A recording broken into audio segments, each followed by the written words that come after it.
దేశ ప్రధానిగా నరేంద్ర మోదీ మరోసారి ప్రమాణ స్వీకారం చేసిన విషయం తెలిసిందే. వరుసగా మూడోసారి దేశ ప్రధానిగా ఆదివారం రాత్రి రాష్ట్రపతి భవన్లో మోదీ ప్రమాణ స్వీకారం చేశారు.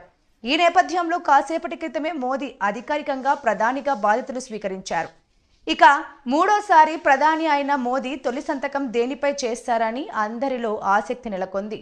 మోదీ మూడోసారి ప్రధాని అయిన తర్వాత సంక్షేమానికి జై కొట్టారు. రైతుల సంక్షేమమే లక్ష్యంగా మోదీ తొలి సంతకం చేసి ప్రత్యేకతను చాటుకున్నారు.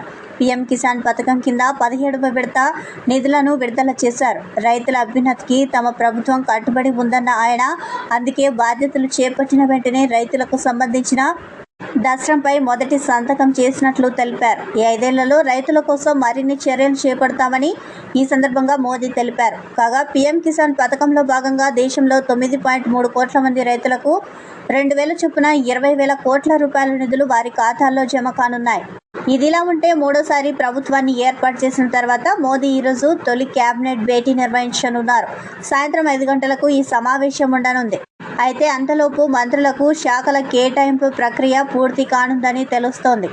మోదీ నేతృత్వంలో జరగనున్న మంత్రి మండలి సమావేశంలో 71 మంది మంత్రులు పాల్గొంటారు.